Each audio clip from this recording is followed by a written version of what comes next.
In today's lesson, I'm going to show you 3 different ways of how I edit my photos in black and white. So to start, the most basic one I usually do is using some tools that are in your adjustments. So the first one would be using a gradient map.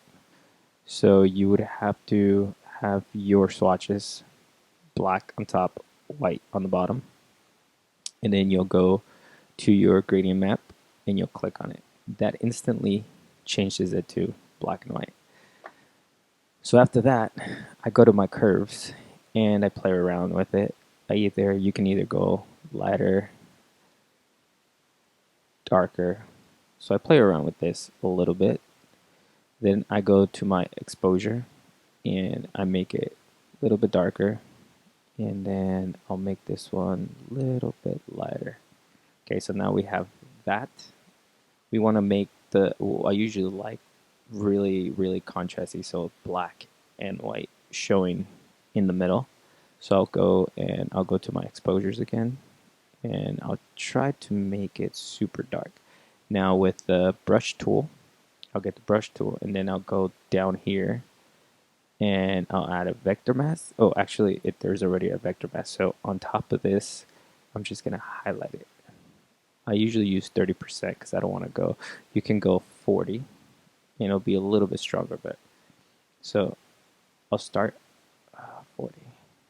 Okay. So I'll start highlighting the parts I want it to be light. You can make your brush smaller, either by clicking here or using your shortcuts.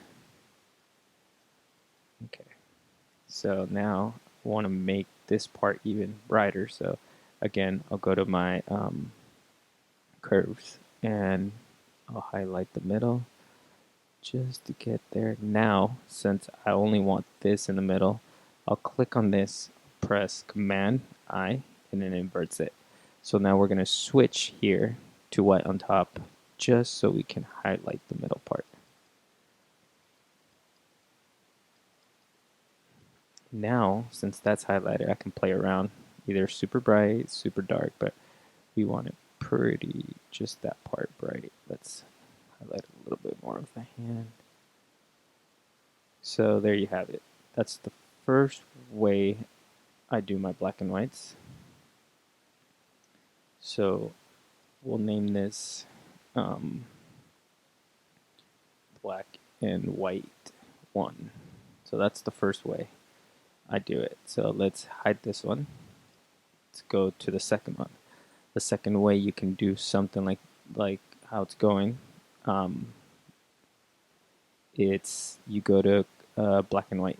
So here, the cool part about this is this little thing pops up, and now you can choose which colors you want to be bright. This is cool right here, because now you can choose your background to be super dark, or you can make it white.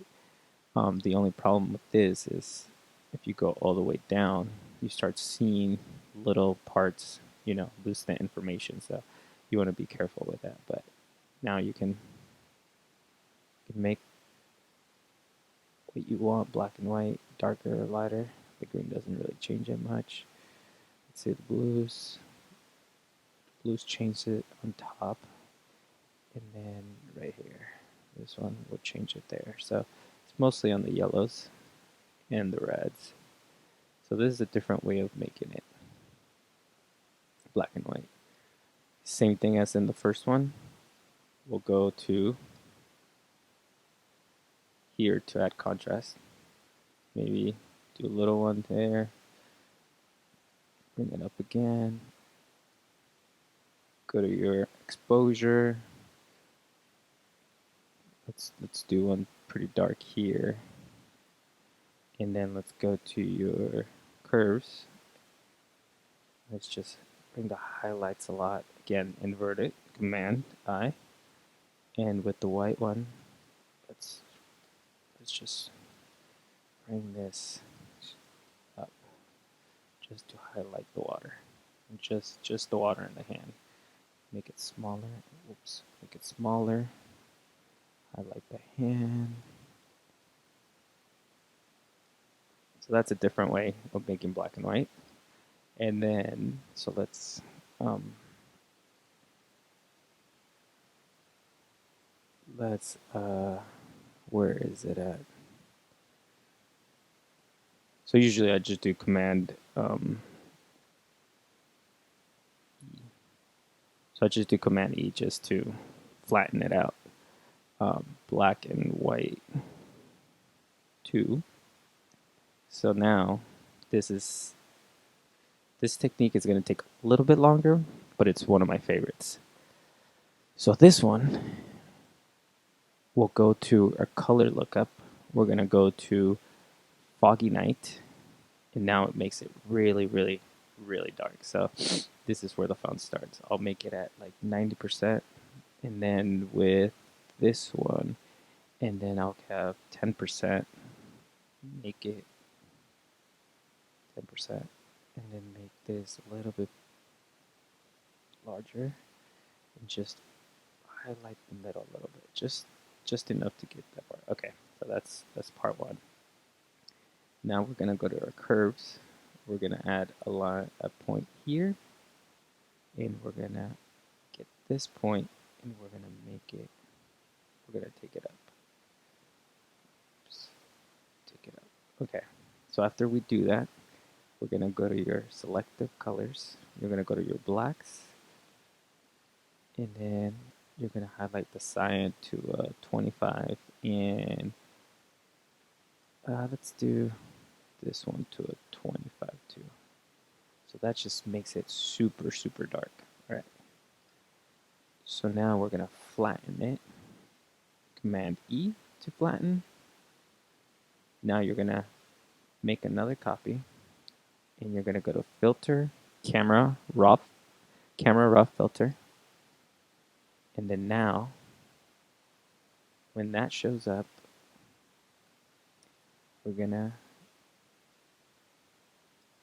make it darker. So now we're gonna take all of it and make it black and white.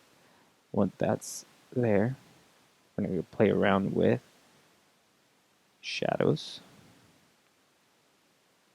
and darks. Now you can hardly see the picture. So now we're gonna play with whites and highlights just to get that detail popping up. Okay, you don't want to make it too much, because you want this technique gets your photos really dark, but makes it look really dramatic. Press OK, and you go again, make another copy, and do the same thing. Filter, Camera Raw Filter, and now we're going to go to your whites. We're going to pop it there. Highlights a little bit, and then we're going to go here. Okay, press OK. Now we're going to go to our mask, and we're going to invert this part so it turns black, and then we're going to switch this to the white on top, brush, and we're going to make the brush a little bit smaller and start highlighting. Let's do 20. Let's do 20. I don't know why it does that. Let's do 20. Start highlighting where you want to pop. So now the attention goes to the splash, how you're catching the water. You can highlight some of the drops just to get it, but the tension is in the middle. Highlight a little bit of the fingers. And there you go. That's another way to doing the black and white. So let's name this one. Let's copy it and name it black and white 3. So you can go even farther and do levels. make it dark, super dark. And again, with the brush, you're going to go to your mask, make it really big, and then just switch it to black. Make sure to switch it to black. If it's white, make sure this is black to erase, and vice versa. So let's do this to 50%. So now we're just going to erase the middle. So since we're erasing the middle, the sides still stay dark.